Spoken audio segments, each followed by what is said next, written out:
Good morning. How are you? I'm good. How are you doing? Very nice. I'm glad you're wearing a long sleeve as well. I got into running. Properly when I was at graduate school.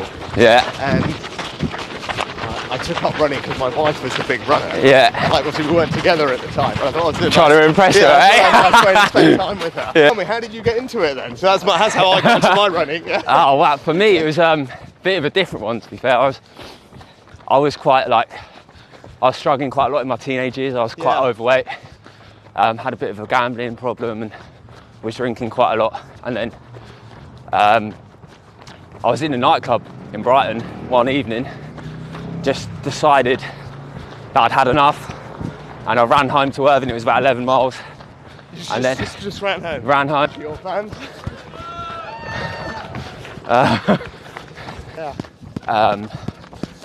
Working a job that I didn't really like. There was like a lack of connection with like family and stuff. I think all of those things they don't add up to a great mental health. You know, there wasn't exercising. You're doing like how do you actually do that? Like, and that is actually one of the biggest challenges. Yeah. It's not so much the hours.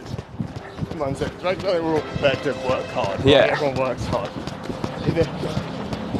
The tricky thing is you're going from thing to thing, all of which are different. Yeah. So you can be going from Germany and Poland yesterday, and then now you're running with me. I think it starts with role models. Yeah. And generally those are best if they're not politicians. So that's why you were incredibly powerful in this. Like you talking about your journey and your story. Yeah. Which is incredibly inspiring. Thanks, man. No, it really is. I mean, your story is very inspiring. And you talking to people about the benefits of, I don't know, as you're saying, strong family relationships, finding work that you have purpose and fulfillment in, and getting out and about exercising, all those things contribute to good, positive mental health. Yeah. People hearing that from someone like you and seeing that you were able to overcome all the challenges that you did, and look at you now, like that if everyone just hears that, that's going to do more good than any amount of government policy. So inspiring. Cheers, mate. I was saying, right? Nice to see you. Job. Thank you very much. We are all pretty close. Yeah. There you go. Look at that.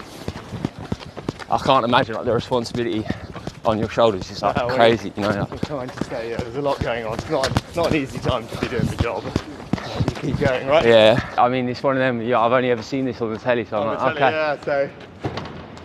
It's where you come out and do the speeches. You come and do the speeches here. I bet that's it's a bit stressful. Can you? I mean, I don't know if you might not want to answer it, but can you remember like what the most stressful day in the job? Gosh. That might be something you want to say. Generally, the most stressful days relate not to all the stuff that you read about and all the politics and all that, what's going on here. The most stressful days relate to security things. Okay. Yeah, always, because people's lives are at risk, or I'm asking our soldiers to put, our armed forces to put their lives at risk, as we saw the other weekend. And so those are always the most stressful days. Because I guess, like you're Tory Prime Minister, kind of whatever you do is going to upset like at least 50% of people. But you just have to accept that. Yeah, right? As you were saying, you have to accept that. I always say, like, if at the end of the day, if I look myself in the mirror and know, look, I'm working as hard as I can. Yeah. Doing what I believe is right for the country. Yeah. And then, you know what, the rest is the rest, right? So, and as long as you can actually just look yourself in the mirror and say that's what I'm doing and that's what I believe. Yeah. And you kind of have to make peace with that. I get that. Like, I guess you just act from, like, what you believe are your core values and the right thing. And come from within. Yeah. Right?